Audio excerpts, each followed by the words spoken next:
guys， 我是 Neko 五喵，欢迎来到新一集的聊剧时间五喵。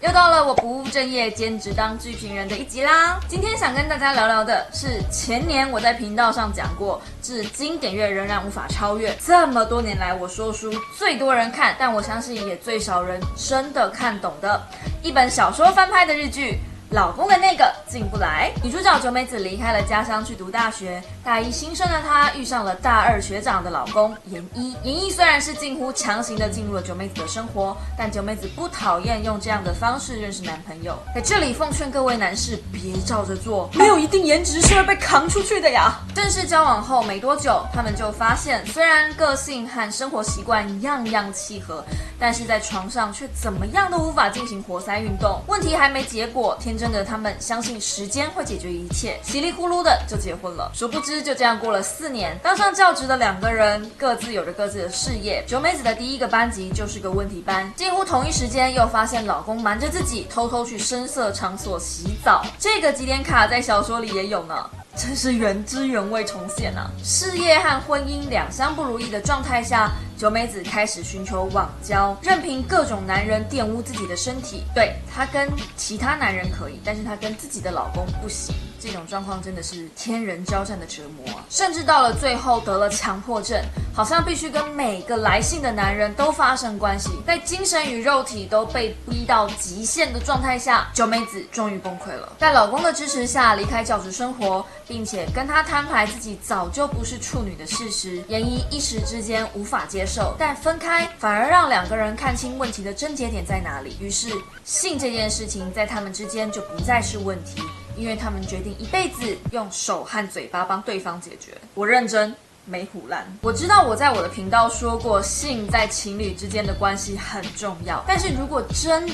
的遇到 soul mate， 真的很契合，真的很爱，这个时候爱情跟性还必须画上等号吗？小说里面没有老公的试点，在日剧里倒是一一补上了。原本我以为只有女方在压抑和忍耐，结果看见严一的真心露出脆弱感，我总算懂了为什么他们不分开。性不等于爱情，这句话贯穿了整部戏的核心。肉体只是欲望的满足，真正的重点在相知相惜。跟谁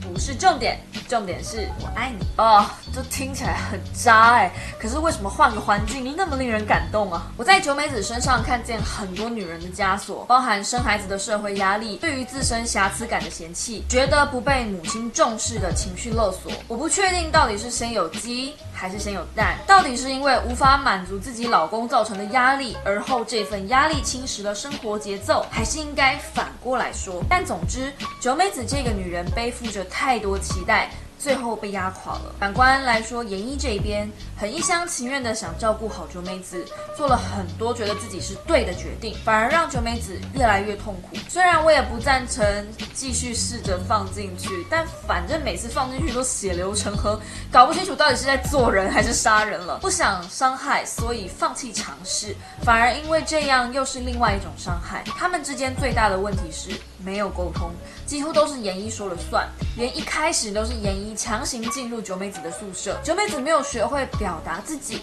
导致最后很多问题没有好好沟通，才会让事情变得这么严重。看当初的留言底下很多都是在讨论女方的生理问题，或者是男方太大等等。这部戏看起来有很多性爱，但它纠葛的地方根本跟性无关，只是借着这件事情表现出更多日本婚姻体制下的压力。前阵子苍井空怀孕，虽然不少人祝福，但也有声音说 AV 女优生小孩是很自私的，因为小孩会受到霸凌，认为女优想要享受一般人的待遇是不可能的。剧中也提到了一个帮助男性破处的婆婆，最后离世的时候孤苦无依，没有人照顾她，一再表明了女性的需要被漠视。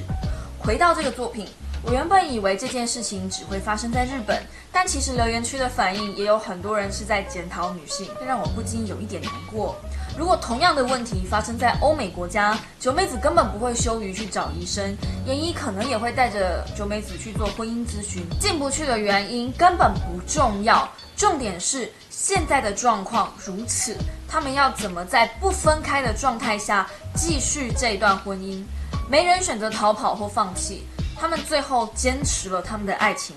用他们的方式。这是一段充满着肉体出轨的婚姻，也是我看过最美、最贴近爱的故事，更同时也是最残酷的现实故事。可以看见两个不想分开的人，怎么因为现实原因痛苦挣扎，最后妥协。这一段近乎逆人性，毕竟要一个女人接受自己的老公总是嫖妓，而且还要跟他们说谢谢，外子就交给你照顾了，这样的心情虽然可以理解，但是真的很难体会。剧本身的节奏很慢，你们也知道日剧就长那样，加上 Netflix 不能快转2倍速看，天哪！来人写信给客服信，给他们加个速好吗？这部戏真的是闷。压抑感十足，但它要呈现的就是这个效果。如果你看不懂他的小说，也许你能看看这部戏，改编的相当不错，尤其加上老公的心理层面，让这部戏变得更好理解了。如果这样子你再看不懂他想讲的故事，